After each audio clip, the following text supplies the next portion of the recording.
한 아버지가 있습니다. 젊어서 고생 하다가 그 고생 끝에 소위 자수성가를 해 세계적인 기업을 일군 아버지가 한 사람 있습니다. 이제 세월이 많이 지났습니다. 그 고생의 흔적도 다 사라졌고 세계 굴지의 기업을 이룬 총수라는 그런 칭찬도 무색할 만큼 이제 나이가 많아서 늙었습니다. 치매도 왔고 그래서 정신이 온전하지 않습니다. 이제 다 내려놓을 때가 되었습니다. 자신이 힘써 자신의 청춘을 다 바쳐 평생을 다 바쳐 키워온 기업을 이제 운영할 힘이 없습니다. 그래서 그 기업을 운영하는 총수의 지위를 그 자녀에게 물려줄 때가 되었습니다.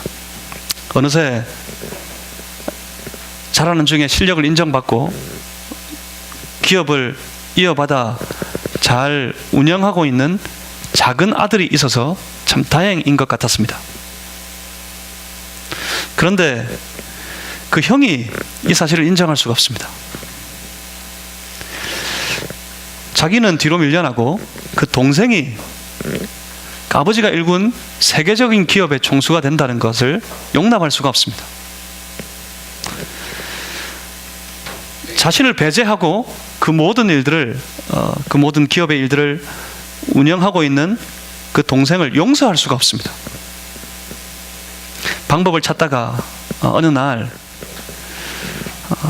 자신의 누나를 꼬드겨서 그 아버지를 납치합니다. 아버지를 뒤로 납치해 두고 그 아버지를 통해서 그 작은 아들의 지위를 그 지위에서 내려오게 만들려고 했습니다. 그런데 그 다음날 오히려 그 작은 아들은 그 아버지를 그 기업에서 쫓아내 버렸습니다. 형과 그 누나의 모든 음모와 도모는 삽시간에 물거품이 되고 말았습니다. 오히려 그 형과 누나는 졸지에 낙동강 오리알이 되고 말았습니다. 그런데 지금은 그 작은 아들이 감옥에 갇혔습니다. 형은 다시 기회를 노리고 있다고 합니다. 아마 어쩌면 여러분 이 뉴스에 밝으신 분들은 어느 기업을 어느 가정을 이루는 말인지 잘 아실 겁니다. 부자들의 이야기입니다. 큰 돈, 큰 기업, 그 놀라운 권세를 가진 부자들의 이야기입니다. 그런데 그들의 삶이 전혀 부럽지가 않습니다. 그 큰 기업을 이루면 뭐합니까? 지금 풍비막산이 나버린 그 가정을 보면서 전혀 그들의 부유함이 부럽지가 않습니다. 왜냐하면 가족의 이야기이기 때문에 그렇습니다. 왜냐하면 우리에게도 가정이 있기 때문에 그렇습니다.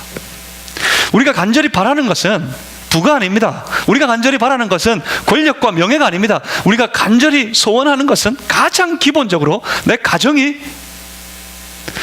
지금보다 더 행복한 나날들을 살아가기를 바라는 것뿐입니다. 물질의 많고 적음이 사람을 행복하게 만들지 못합니다.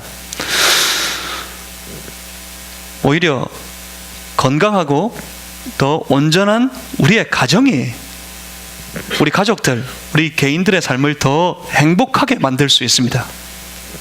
그렇기 때문에 우리가 더 나은 삶을 살기 위해서 부질없이 더 많은 돈을 벌기 위해서 발버둥 칠 이유가 그렇게 많지 않습니다.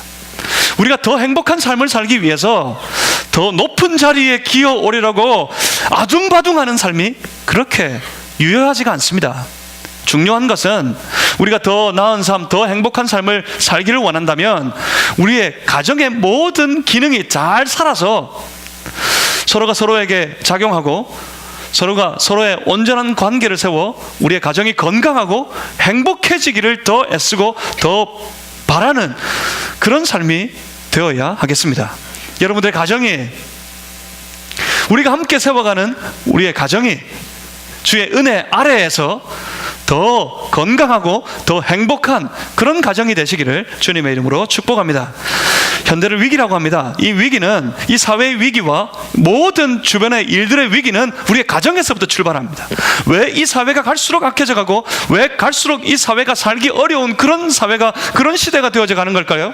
그 이유는 가정에 있습니다. 사회의 위기는 가정의 위기에서 출발합니다.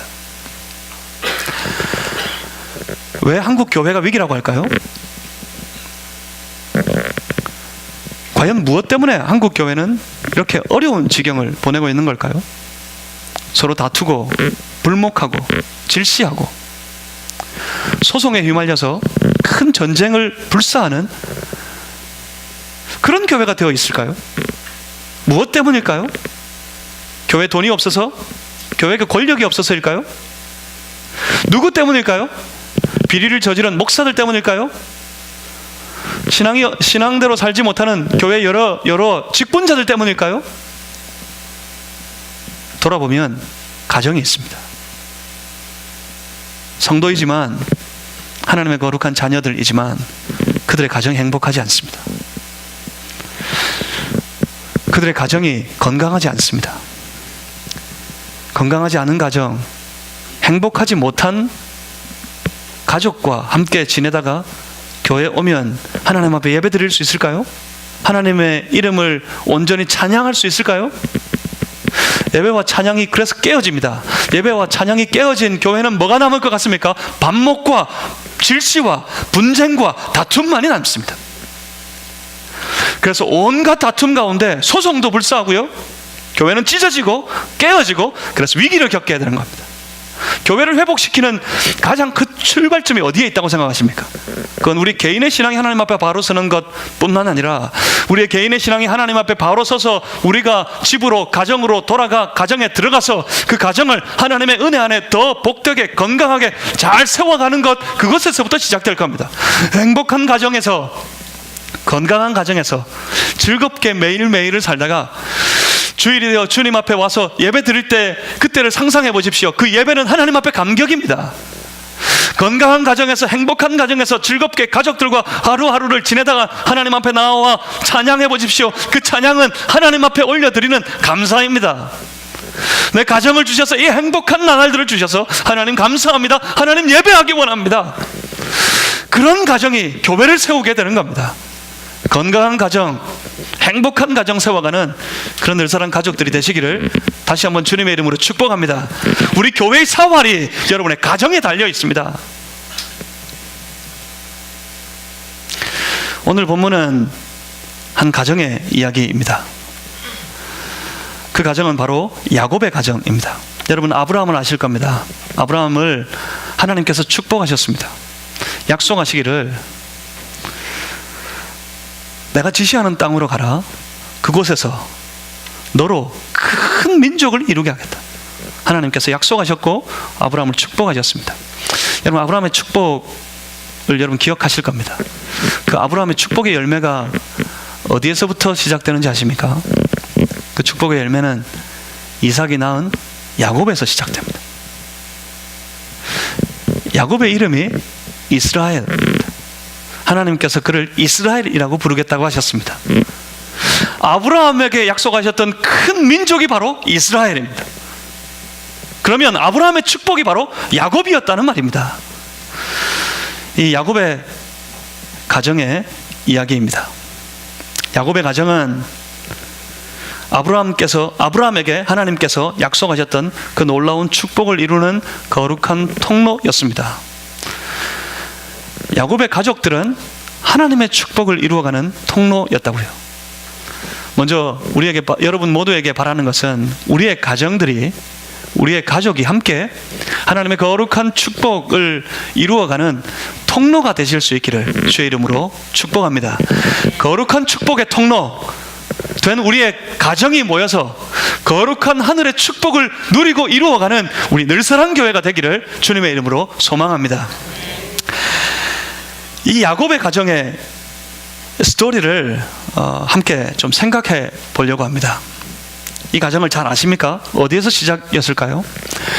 보이지 않는 하나님의 약속 따위는 아랑곳하지 않고 무시해버리는 형 에서가 있었습니다. 그 에서와는 달리 야곱은 보이지 않지만 그 아버지 이삭을 통해 그 할아버지 아브라함을 통해 분명하고 확실하게 보았고 믿을 수 있었던 그 하나님의 약속을 그 마음에 무엇보다도 소중히 여기고, 그 하나님의 약속, 그 언약의 계보에 자기도 참여하기를 무엇보다도 바랬던 야곱, 그 야곱에 대한 이야기입니다. 하나님의 약속을 간절히 사모하고 소망했던 야곱이지만 하나님의 축복의 약속을 정작 받고서 야곱의 인생은 그리 순탄하지 않았습니다.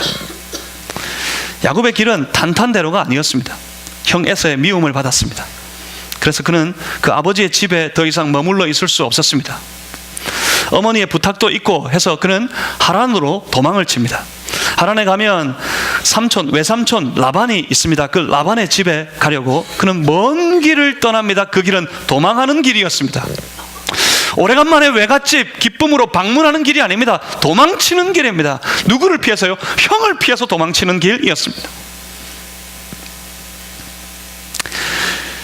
그곳까지 가는 것이 결코 쉽지도 않았고 만만한 여정이 아니었습니다. 하지만 야곱의 마음은 너무나도 무겁습니다. 죽음에 대한 두려움, 그 두려움이 야곱을 사로잡았습니다. 혼자밖에 없다는 그 외로움이 그 길에서 노상의 밤을 지내는 야곱의 마음을 괴롭혔을 겁니다. 도망다니는 신세가 되어버렸다는 서러움이 야곱의 마음을 흔들었습니다. 앞이 보이지 않습니다. 하나님의 약속을 소망하지만 앞이 보이지 않습니다. 불확실한 미래 때문에 야곱은 불안했습니다. 외삼촌 라반을 만나겠다고 그 두려움과 외로움과 서러움과 불안함을 가지고 힘겹게 하란으로 달려갑니다. 그런데 외삼촌 라반 만나봐야 뭐 뾰족한 수가 있겠습니까? 외삼촌의 집으로 하란까지 급하게 도망쳐보지만 그 외삼촌 만나봤자 답이 없습니다. 해결의 길이 없습니다. 그런 두려움을 안고 간신히 하란에 도착합니다. 하란에 도착했을 때 그는 한 운물가에서 야곱은 운명적으로 한 여인을 만납니다. 여기에서 한 연인의 기가 막히는 스토리가 시작됩니다. 하필 그 운물가였을까요? 한국 드라마도 사극도 보면 꼭 운물가에서 여자를 만나던데 야곱도 운물가에서 한 여인을 만납니다. 그 여인을 보고 그 여인이 얼마나 이뻤던지 첫눈에 완전히 반했습니다. 사랑에 푹 빠져버렸습니다. 그 여인이 바로 라헬입니다. 어머니의 당부가 그거였습니다. 형과는 달리 너는 저 유대 족속에서 저 하란 가서 외삼촌 라반의 집에 가서 그곳에서 내 아내 감을 만나고 찾아 결혼을 해라. 그 어머니의 당부도 있었지만 그 당부 때문보다는 첫눈에 반해버려가지고 라헬에게 인해 사랑에 빠져버려가지고 라헬과 결혼하고 싶었습니다. 불안함과 두려움과 서러움과 외로움 속에 하루하루 고통의 나날들을 보내다가 한 가지 기쁨이 생겼어요. 사랑하는 여인, 저 여인과 결혼하고 싶다는 희망 말입니다. 그래서 그 여인과의 결혼을 위해서 외삼촌 라반에게 7년간의 노동을 야곱이 약속했습니다. 라헬과 결혼하기 위해 보내는 7년의 시간, 그런데 그 7년의 시간이 야곱에게는 전혀 아깝지도 않고 전혀 고통스럽지도 않았습니다. 왜냐하면 매일매일 야곱의 곁에는 자기가 사랑하는 연인인 라헬이 있었기 때문입니다. 라헬과 같이 하루하루 데이트하면서 마치 연애하듯이 7년을 보내지 않았을까요? 노동은 뒤로 가고 없습니다. 그저 사랑하는 연인 라헬과 보내는 시간이었기 때문에 스스로 야곱도 고백했습니다. 그 7년이 단 며칠같이 느껴졌다. 그렇습니다. 기한이 찼습니다. 그런데 기한이 다 찼을 때 그 외삼촌 라반은 야곱을 배신합니다. 불안함과 두려움과 서러움과 외로움에 나날을 지새우다가 한 가지 소망, 한 가지 희망, 라헬과 결혼하고 싶다는 그 소망 가지고 그 오랜 시간을 단 며칠같이 느끼면서 간신히 버텨온 야곱이었습니다. 그런데 외삼촌 라반은 그 기대를 산산조각 내버리고 그 기한이 다 찬 날 야곱을 배신합니다. 다름 아닌 그의 큰딸 레아 때문이었습니다. 야곱이 결혼한 여인은 라헬이 아니었습니다. 레아였습니다. 야곱은 자신이 그토록 사랑하는 여인인 라헬을 아내로 맞이하기 위해, 라헬과 결혼하기 위해서 야곱은 또 다른 7년을 일해야 했습니다. 하지만 이 또 다른 7년의 시간은 이전처럼 기쁘고 즐거운 나날들이 아니었습니다. 이 또 다른 7년의 시간은 분노와 고통의 시간이었습니다. 레아 때문이라고 생각했습니다. 고통을 안고 분노를 마음에 품고 라헬과 결혼하기 위해서 7년을 고역 가운데 노동했습니다. 이 모든 것이 레아 때문이라는 생각이 들 때 그 레아를 사랑할 수가 없습니다. 이 레아는 한 남자를 남편으로 맞아 결혼했습니다. 남편이 생겼습니다. 그런데 이 남편이 자신을 사랑하지 않습니다. 결혼했지만 남편의 사랑을 받지 못합니다. 돌아봤더니 그 이유는 자기 동생 라헬 때문입니다. 라헬도 마찬가지입니다. 사랑하는 한 남자를 자기 남편으로 맞이하기 위해서 7년을 기다렸고 또 7년을 기다려야 합니다. 그 이유가 자기의 언니 레아 때문입니다. 그들은 서로 미워하고 서로 질투하고, 그래서 그 가정은 큰 상처를 안고 시작하게 됩니다. 레아가 아들을 낳았습니다. 하지만 그 아들을 낳아서 야곱에게 사랑을 받고 야곱의 큰 기쁨을 얻게 될 것이라고 생각했는데, 그 아들을 그 아버지 야곱이 아끼지 않습니다. 사랑하지 않습니다. 레아와 레아의 여종, 그리고 라헬의 여종까지 아들을 낳았지만 야곱은 여전히 라헬만을 사랑합니다. 그 과정에서 야곱의 가정은 온갖 상처를 안게 됩니다. 시기와 질투와 원망과 다툼이 온 가정을 삼켜버렸습니다. 그런데 그러한 중에 라헬이 드디어 아들을 낳았습니다. 그가 바로 요셉입니다. 야곱과 라헬은 기다리고 기다린 아들이었습니다. 다른 아내들은 인정할 수 없는 그런 가정이었어요. 그래서 야곱이 기다리고 기다리던 아들 요셉이 비록 그 가정에 제일 늦게 난 막내였지만 야곱의 입장에서는 장남이었어요. 야곱의 입장에서는 첫 아들이었어요. 야곱의 입장에 요셉은 장자였습니다. 요셉을 낳자마자 야곱이 이내 고향으로 돌아가야겠다는 마음을 먹게 됩니다. 아마 기다렸던 것 같아요. 라헬이, 사랑하는 내 아내 라헬이 아들을 낳기를 기다렸던 것 같아요. 아들을 낳자, 요셉을 낳자 이제 때가 되었다고 생각하고 야곱은 고향으로 돌아가려고 합니다. 고향으로 돌아옵니다. 고향으로 돌아올 때 한 가지 두려움은 그의 형 에서밖에 없었습니다. 그런데 에서와도 화해를 했습니다. 집으로 돌아와서 모든 것이 안정을 찾는 듯 했습니다. 그 사이 큰 불을 이루었고 그 가정은 전혀 남부러울 것이 없는 그런 평안한 가정이 되었습니다. 하지만 그 가정은 결코 건강하지 못했습니다. 서로를 향한 원망과 미움이 이 가정을 완전히 삼켜버렸기 때문입니다. 미움은 가족의 모든 관계를 깨트립니다. 미움은 가정을 무너뜨립니다. 가족들이 서로 미워할 수 있을까요? 예, 이렇게 미워할 수 있습니다. 완전한 미움으로 얽히고 설켜 있는 가정이 바로 야곱의 가정이었어요.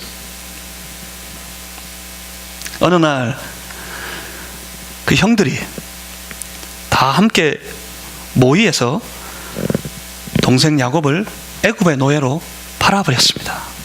그들의 미움의 결과, 미움의 열매였어요. 가정을 찢어버리는 거예요. 동생을 팔아버리는 거예요. 여러분, 건강한 가정이 되기 위해서는 이 미움을 잘 다스려야 합니다. 왜 가정이 깨어질까요? 이 미움을 다스리지 못해서 그래요. 애굽에서 요셉의 스토리는 아마 여러분 잘 아실 겁니다. 노예에서 죄수로, 죄수에서 총리로, 한마디로 말해서 요셉의 인생은 그 애굽에서 파란만장한 시간을 보냈습니다. 파란만장한 시간을 보내다가 분명히 어느새 요셉은 출세했습니다. 당대 최고의 제국이었던 애굽, 그 애굽의 가장 높은 자, 위로 황제 한 사람을 제외하고는 가장 높은 자의 자리에 선 총리였습니다. 하지만 총리가 되고서도 한 가지 해결되지 않는 문제가 있습니다. 그 마음의 깊은 상처, 이 상처에서 이렇게 출세한 요셉은 벗어날 수가 없어요. 형들이 배신했어. 왜 그랬을까? 왜 형들은 나를 배신했을까? 왜 형들은 나를 미워하는 걸까? 그리고 또 한 가지 해결할 수 없는 아픔이 있습니다.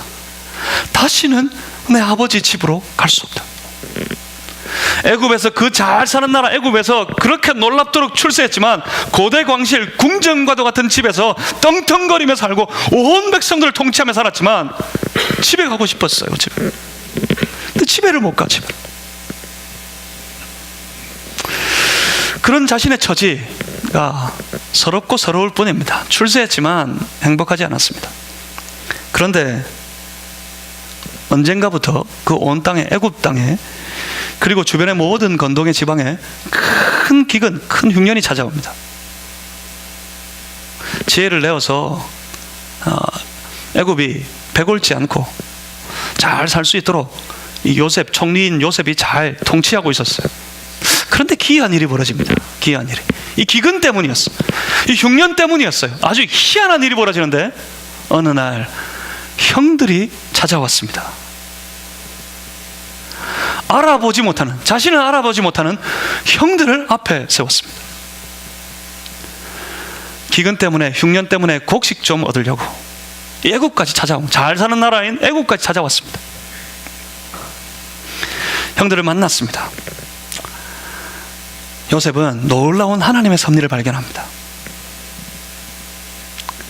그 기근 때문에 자기 아버지 야곱까지 그 가나안 땅에 있는 자기 모든 가족들을 다 데리고 이 애굽으로 이주해 오도록 만들었습니다.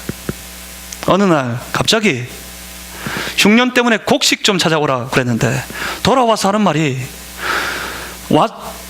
애굽으로 가자입니다.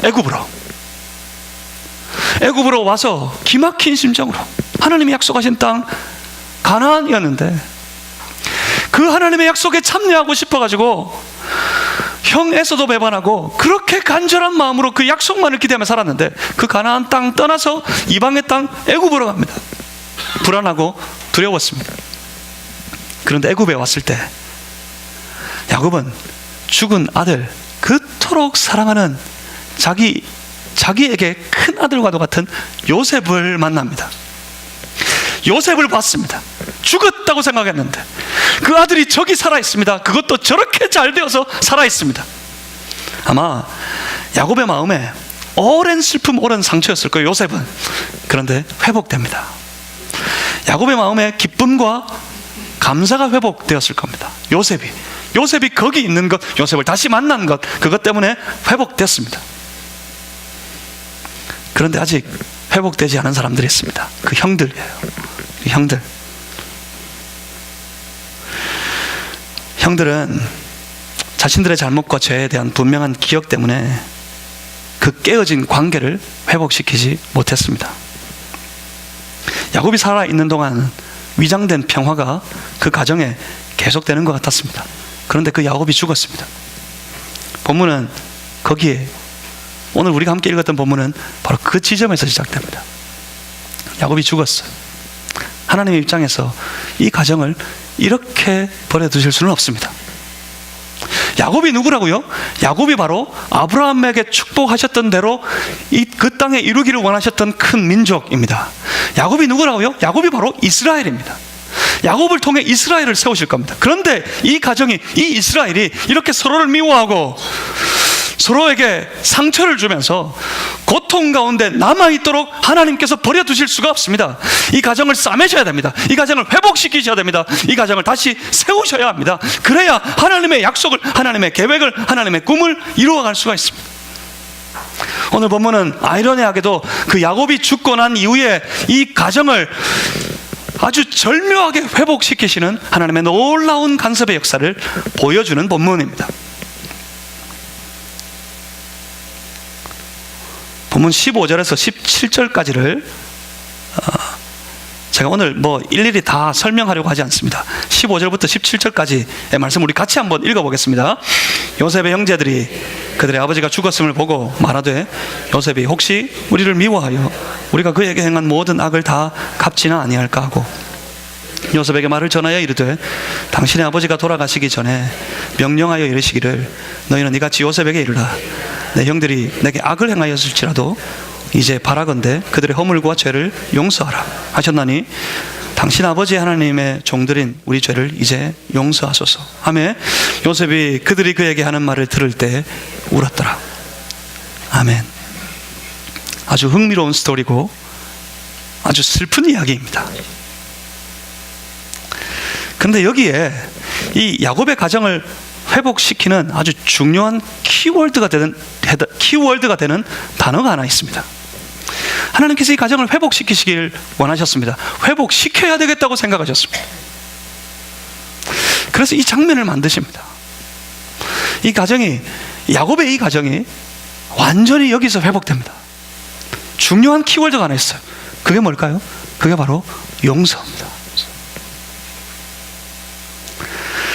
결국 형들이 하는 말은 그 동생 요셉에게 와서 그 앞에 형들이 엎드려서 하는 말이에요. 지난날에 우리의 잘못을 용서해달라. 동생아 미안하다. 우리를 용서해달라. 그럽니다. 그 용서해달라는 말, 그 용서라는 말 앞에서 요셉은 완전히 무너져 버립니다. 요셉이 크게 울었습니다. 왜 그랬을까요?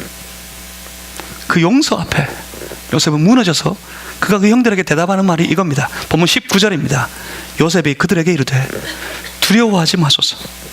내가 하나님을 대신하리이까. 형님들 두려워하지 마십시오. 무서워하지 마십시오.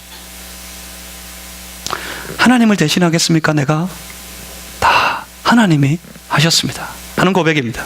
그렇습니다. 요셉에게는 하나님이 있었습니다. 용서의 능력은 바로 그 하나님에게서부터 시작된다는 사실을 여러분 기억하셔야 합니다. 여기까지 인내하면서 올 수 있었던 이유가 딱 하나 있었어요. 종으로 팔려가서 억울하게 누명 쓰고 감옥에 갇혔을 때 요셉을 지켜낸 것은 딱 하나 있었습니다. 형들에 대한 기억이나 아버지 야곱에 대한 소망, 그것이 아니었습니다. 요셉을 지켜낸 것은 하나님에 대한 믿음뿐이었습니다. 종살이하면서 하나님을 믿었습니다. 감옥에 갇혀서 그는 하나님을 믿었습니다. 그는 하나님을 기대했습니다. 하나님께서 요셉의 마음을 만지셨습니다. 지금까지 여기까지 오도록 하나님께서 요셉의 마음을 만지셨습니다. 요셉의 모든 상처를 치유하셨습니다. 요셉을 세우셨습니다. 요셉을 훈련하셨습니다. 요셉을 요셉 되도록 만드셨습니다. 아버지 야곱과 형들 모두와 함께 지내게 되었지만 야곱이 죽고 보복을 두려워하는 형들, 그들을 보면서 자기를, 동생인 자기를 온전히 동생으로 받아들이지 못하고 그들 앞에 우리는 종입니다 그렇게 부르고 있는 그 형들, 동생에게 와서 사실인지 거짓인지 알 수도 없을 아버지 말로 변명하고 있는 형들, 아버지가 우리를 용서하라 그랬어. 동생아 우리를 용서해라.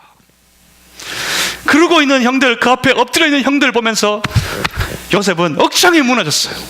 우리 집이 이렇게 됩니다.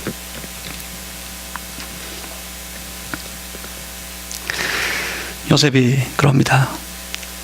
두려워하지 마십시오. 무슨 말일까요? 형들, 내가 형들을 용서합니다. 그렇습니다. 여기서 완전히 상황이 바뀝니다. 오랫도록 야곱이 하란까지 가서 그곳에서 레아와 라헬과 더불어서 함께 가정을 세울 때 온갖 미움과 반목과 질시와 상처와 고통 가운데 오랫동안 고통 가운데 세워져 있는 이 한 가정, 도무지 어떤 방법으로도 싸맬 수 없고 치유할 수 없었던 이 가정이 여기서 완전히 무너집니다. 여기서 완전히 회복됩니다. 어디에서요? 요셉의 한마디, 형들은 두려워하지 마십시오. 내가 하나님의 이름으로 형들을 용서했습니다. 그렇습니다. 바로 그 말이 용서입니다. 용서. 그 형들을 하나님의 만지심 때문에, 하나님을 향한 믿음 때문에 이미 용서했습니다. 요셉은 이미 용서했습니다. 하나님의 마음으로 그들을 용서하고 났을 때, 그래요, 그때 이 요셉은 형들을 용납했습니다. 다 수용했습니다. 함께 지내기에도 전혀 거리낌이 없었습니다. 여러분 아십니까? 이건 시리즈로 묶여 있습니다. 용서와 용납과 수용은요. 용서와 용납과 수용이 가정을 건강하게 만드는 기능을 합니다. 건강한 가정은 어디에 있을까요? 건강한 가정은 죽고 못 사네 그러면서 내가 당신을 사랑해, 그런 한마디, 저 해변가에 가가지고 나 잡아봐라 그러고 뛰어다니고 도망다니고 잡을 수 있는데도 불구하고 못 잡는 척하면서 막 쫓아가는 그런 연민의 정으로 가정이 건강하게 세워지는 거 아닙니다. 아들들에게 용돈을 100만 원씩, 200만 원씩, 1000만 원씩, 2000만 원씩. 어떤 드라마를 보니까, 드라마의 이야기겠죠, 드라마 속에 나오는 재벌의 이야기겠죠, 그 딸에게 용돈을 주는데 3억을 줘요. 3억을. 그렇게 쥐어주는 큰 용돈으로 그 가정이 건강하게 세워지는 것이 아닙니다. 가정은 뭐로 세워질까요? 가정은 언제나 이 기능이 살아있을 때 건강합니다. 용서와 용납과 수용의 기능이요. 제가 결혼식 주례할 때마다 꼭 그 이야기 합니다. 서로 사랑하십시오. 사랑은 용서와 용납과 수용으로 열매 맺는다. 용서하고 용납하고 수용할 수 있는 마음만 계속해서 제 기능을 다하면 가정은 절대로 흔들리지 아니하고 절대로 깨어지지 않는다고요. 여러분 가정은 어떻습니까? 여러분의 가족들과 여러분은 어떻습니까? 용서와 용납과 수용의 정신이 살아있습니까? 부모가 자녀들을 용납할 수 없고 그들의 지금의 모습을 도대체 수용할 수 없고, 그 부모가 자녀가 그 부모를 용납할 수가 없고, 부부가 서로 용납이 안 되고 수용이 안 되고 용서가 안 되는 그런 가정이 되어 있지 않습니까? 병들어 있지 않습니까? 상처 입고 있지 않습니까? 그것을 감춘 채 도무지 용서가 안 되고 도무지 용납이 안 되고 도무지 수용이 안 되는 가족들이 그 마음을 감춘 채 겉으로만 좋은 척, 겉으로만 괜찮은 척 그렇게 살아가고 있지 않습니까? 갑돌이와 갑순이처럼 말입니다. 사랑하면 둘이 결혼했어야지. 딴 데 가가지고 딴 사람하고 결혼해놓고는 밤중에 운물가에 가가지고 말이지 잘 있을까 잘 살까 그런 거나 그리워하고 겉으로만 안 그런 척 했더라네 그러고 살고 있지 않으십니까? 겉으로만 안 그런 척 하면서. 건강한 가정은 그 용서와 수용의 기능이 살아있어야 합니다. 그 기능은 전적으로 하나님을 경외하는 신앙, 믿음에서 출발합니다. 그렇기 때문에 다른 사람에게서 시작되는 거 아닙니다. 저 남편에게 시작되는 것이 아니고 저 아이들에게, 저 부모에게서 시작되는 것이 아닙니다. 예수 믿는 나에게서부터 시작되는 거예요. 나 안에 있는 그 신앙에서부터 시작되는 거예요. 그 신앙 가지고 나를 만져야 됩니다. 왜 용서가 안 되고 왜 용납이 안 되고 왜 수용이 안 되는지 아십니까? 내가 내 안에 상처가 있기 때문에 그런 거예요. 내가 뭐가 났기 때문에 그런 거예요. 내가 못났기 때문에 그런 거예요.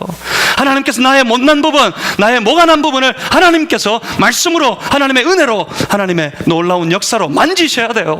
하나님이 날 만지시도록 내 마음을 내어드려야 돼요. 하나님 날 만져주십시오. 하나님 날 회복시켜 주십시오. 이 못난 놈 하나님 회복시켜 주십시오. 그렇게 하나님 앞에 엎드려야 합니다. 거기서부터 시작됩니다. 하나님을 향한 신앙.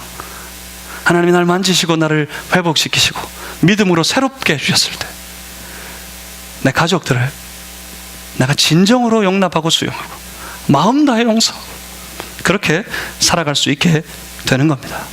여러분의 가정이 하나님의 은혜 아래에서 진정으로 용서하고 용납하고 수용하는 그런 기능이, 제 역할을 다하는 그런 가족, 그런 가정이 되시기를 주님의 이름으로 축복합니다. 근데 더 놀라운 일이 있어요. 더 놀라운 일이, 이 가정이 행복해서 저 애굽 땅 한 구석에서 잘 먹고 잘 살았더라 하는 말씀으로 오늘 본문이 끝나지 않습니다. 놀라운 일이 있습니다. 그렇게 완전히 싸매어지고 도대체 회복될 것 같지 않던 이 가정을 완전히 회복시키시고 난 다음에 이 말씀이 있습니다. 본문 20절입니다. 20절을 다 같이 한번 읽겠습니다. 당신들은 나를 해하려 하였으나 하나님은 그것을 선으로 바꾸사 오늘과 같이 많은 백성의 생명을 구원하게 하시려 하셨나니.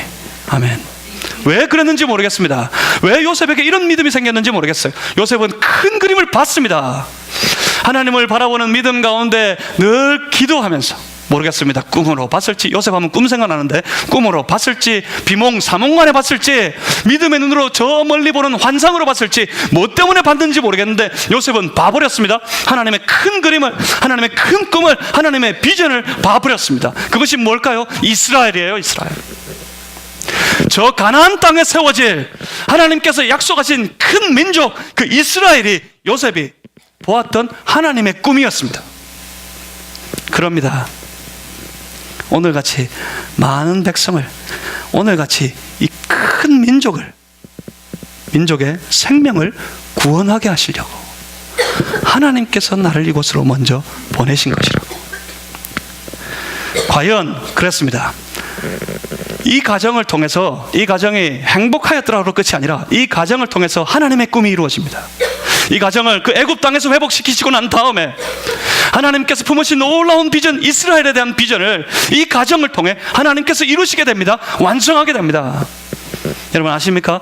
건강한 가정은 용서와 용납과 수용의 정신이 제 기능을 하는 가정입니다. 그 건강한 가정은 나아가서 그 가정을 행복하게 만드는 것뿐만 아니라 하나님의 꿈을 이루어내게 됩니다. 그 건강한 가정은 하나님의 비전을 완성하게 됩니다. 욕심을 내십시오. 그러니까 내 가정이, 우리 가정이 하나님의 비전을 완성하는 그런 하나님의 꿈에 쓰임받는 그런 가정이 되기를 소망합니다. 하는 열망을 여러분 가슴에 품으시길 바랍니다. 이 나이에 뭘 해? 이 나이에 뭔 소망이 있고 꿈이 있어? 그렇지 않습니다. 여러분이, 어르신들 여러분, 어버이 여러분, 여러분이 할 수 있는 일이에요. 여러분이 여러분 가정을 회복시키고 여러분의 가정을 진정 이 기능으로 제대로 살려내고,